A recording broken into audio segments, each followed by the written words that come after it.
Good morning. तो हम सभी ग्रामर में आर्टिकल शुरू करने जा रहे हैं। इस आर्टिकल का मतलब होता है उपपद, और आर्टिकल्स बोल देंगे तो उपपदें। आखिर ये होता क्या है? बचपन से हम लोग जानते हैं ए एन और द को आर्टिकल्स कहा जाता है, उपपदें कहा जाता है। ये उपपद क्यों नाम पड़ा? चूंकि संज्ञा के पहले आते हैं, पहले आने वाले पद, पहले आने वाले टर्म। ये साइज में छोटे छोटे होते हैं, इन्हें लिटिल एडजेक्टिव भी कहा जाता है, छोटा विशेषण भी कहा जाता है।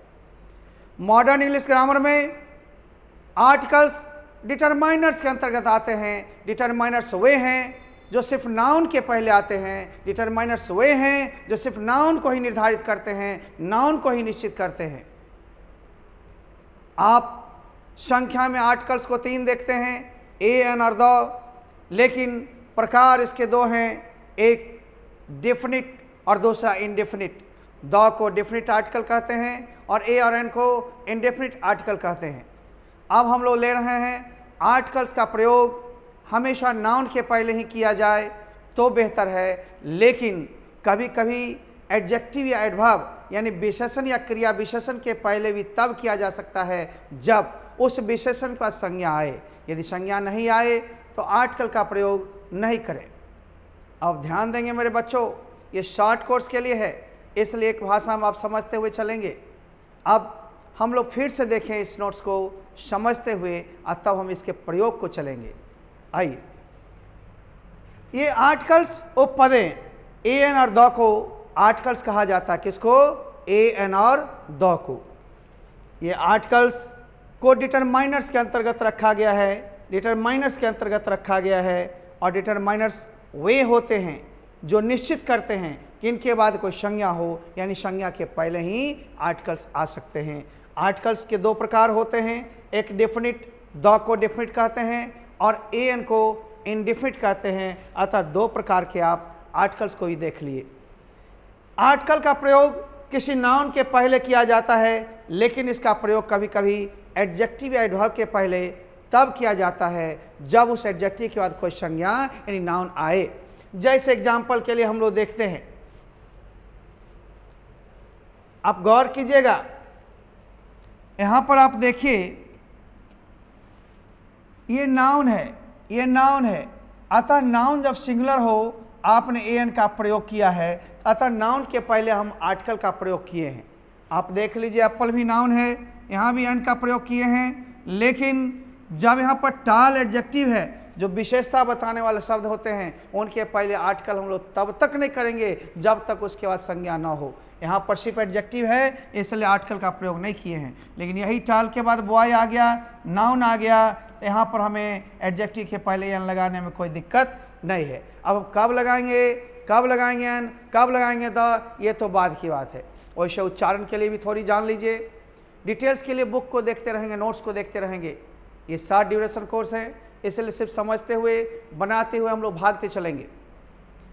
ए को साधारण में उच्चारण में हम लोग अ बोलते हैं, और जोर देकर स्ट्रॉन्ग साउंड में ए बोलते हैं। इसी तरह एन को अन बोलते हैं, और जब जोर देकर बोलना हो एन बोलेंगे। जैसे वीक साउंड में बोलेंगे अ गर्ल, अ पेन, लेकिन जोर देकर बोलेंगे तो ए गर्ल, ए पेन। इसी तरह से अन इंक पॉट, अन ऑरेंज, और जोर देकर बोलेंगे स्ट्रॉन्ग साउंड में एन ऑरेंज, अन एप्पल। इस तरह से मेरे बच्चों फिर द का द में हम लोग पढ़ाएंगे। तब तक ध्यान देते हैं कि एन का प्रयोग कैसे होता है, कब करेंगे। सबसे साधारण नियम है, एन का प्रयोग उस सिंगुलर काउंटेबल नाउन, उस एक वचन गणनीय संज्ञा के पहले किया जाता है जिसका उच्चारण वॉवल साउंड, स्वर ध्वनि यानी अ आ, ए ओ ओ, ए ऐ, ओ औ, अंगा से हो। या आप कह सकते हैं अ से लेकर अंगा तक के बीच में जो भी उच्चारण मिलता हो पहला अक्षर, उसमें आप एन लगाओ। और जब उस शब्द का उच्चारण व्यंजन ध्वनि से मिले, जैसे क, ख, ग, डॉट डॉट डॉट, तो उसके पहले आप ए लगावें। हम लोग प्रायः बचपन में पढ़ते हैं ए ई आई ओ यू, इनके पहले एन लगा देंगे और बाकी में ए लगा देंगे। बच्चे, बचपन की चीज़ थी, गलत हो जाएगी, इसलिए साउंड पढ़ाओगे तो गलतियां नहीं होगी। 10 से 11 नहीं पढ़ने पड़ेंगे। आइए हम लोग देखते हैं कैसे कैसे होता है। तो हम लोग एक के उच्चारण में आ रहे हैं और उच्चारण के बाद अब हम लोग प्रयोग में भी आ रहे हैं। एन का उच्चारण हमने बता दिया, अ की तरह वीक साउंड में, स्ट्रॉन्ग साउंड में ए की तरह, अन वीक साउंड में और एन स्ट्रॉन्ग साउंड में। अब हम लोग लेते हैं इसके प्रयोग को, जैसे कि बताया गया है कि जिस सिंगुलर काउंटेबल नाउन इन एक वचन गणनीय संज्ञा का उच्चारण वॉवल साउंड अ आ ए ओ ए आई ओ औ, अंगा में भी अ है, इतना उच्चारण मिले यानी उसकी तरह हो तो उसके पहले एन का प्रयोग किया जाता है। तथा जिस एक वचन गणनीय संज्ञा का उच्चारण व्यंजन ध्वनि यानी क ख ग डॉट की तरह हो तो उसके पहले ए का प्रयोग किया जाता है।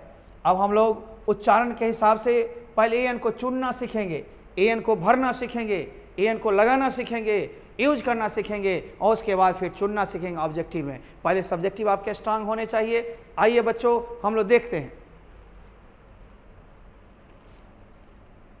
ये टेबल है, ये बुक है। हम लोग यहाँ पर टेबल या बुक को जो देख रहे हैं इसका उच्चारण करेंगे। ये सिंगुलर काउंटेबल नाउन है, एक वचन गणनीय संज्ञा। टेबल टॉ से है, बुक बॉ से है। इन बू में ऊ, हर्षऊ दीर्घऊ एकार ओकार नहीं देखना है, बिना स्वर के मदद से व्यंजन बनता ही नहीं है, इसलिए मूल अक्षर को देखना है। मूल अक्षर टेबल का टॉ होता है पहला, बुक का बॉ होता है। जब अ आई अंगा तक नहीं मिला ए मारेंगे, ए टेबल, ए बुक,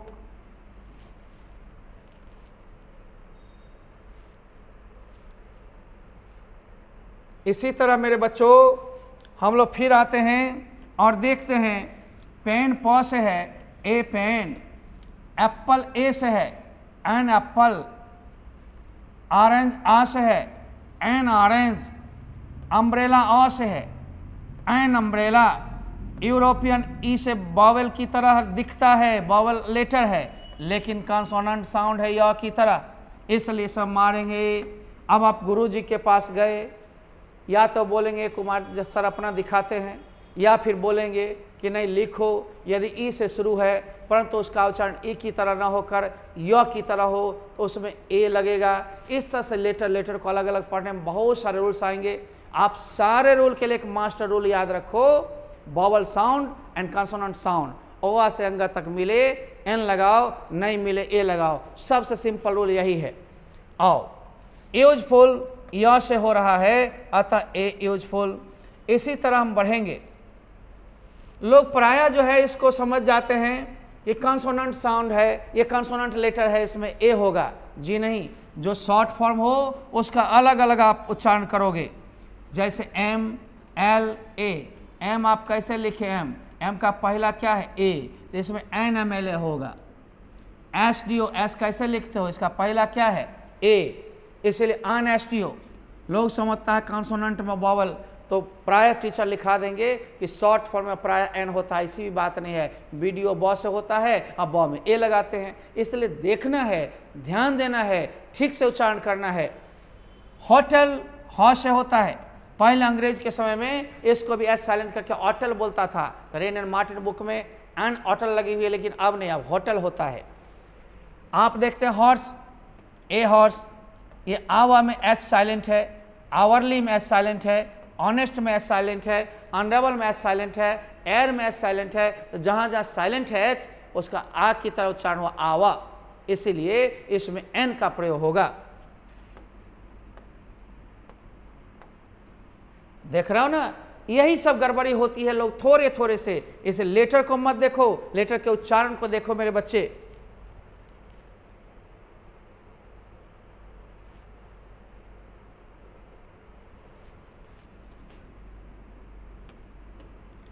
अब MP, MA, इसका पहला जो है M की तरह है, M में क्या है, पहला A है, इसलिए अन MP, अन MA, SP, S का पहला A है, अन SP, यूनियन, य की तरह है तो ए यूनियन, यानी वॉवल और कॉन्सोनेंट की तरह दिखता है, उससे मतलब उच्चारण देखना है।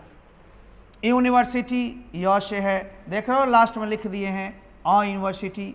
यूरेशियन य से है, दोगला अंग्रेज, ए का प्रयोग होगा। यूनिक य से है, यूजफुल य से है, ए। इस तरह हम लोग धीरे धीरे देखें, धीरे धीरे ले चलें, ठीक ना।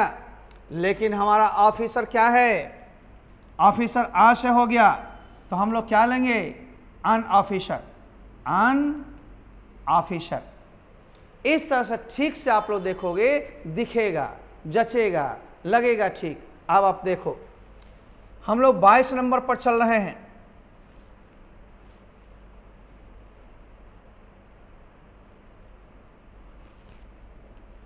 अब 22 नंबर पर चल रहे हैं। इंजीनियर ई से होता है, देख रहे हो, अन इंजीनियर। अर्जेंट ओ से है, an urgent, an urgent call, an urgent piece of work, देख रहे हो ना। अब देखो कप ऑफ टी, केवल टी रहता, अनकाउंटेबल नहीं लगता। एक cup of tea, cup singular है, एक कप ऑफ टी, तुमने दी, मैंने पी, ही, आराम से चलो। EUSSR य से है, अब देख रहे हैं ना, EUSSR शिप। और भी हम लोग बनाएंगे, कुछ होमवर्क भी बनाइए। अब आप आंसर शीट लीजिए, इसके बाद आज के लिए हम ब्रेक होंगे, फिर ऑब्जेक्टिव भी बनाएंगे, उसको भी देखना है बढ़िया से। डेली बनाइए, डेली चेक कीजिए, आगे बढ़ते रहिए। छोटे छोटे काम हैं, छोटे छोटे काम को आगे बढ़ाते रहिए, बहुत बड़ी टेंशन नहीं है। ये रहा आपका आंसर शीट। आंसर शीट भी आप मिला लेते हैं, बुक से ज़रूर बनाइए। हथियार नहीं रहेगी, युद्ध नहीं जीत पाएंगे। युद्ध के लिए हर वक्त युद्ध की सामग्री चाहिए। ये रहा आपका। इसके साथ हम लोग आज के लिए लेते हैं ब्रेक, फिर मिलेंगे अगले दिन ऑब्जेक्टिव क्वेश्चन के साथ। तब तक लेते हैं विदा। Goodbye and good luck to all of you.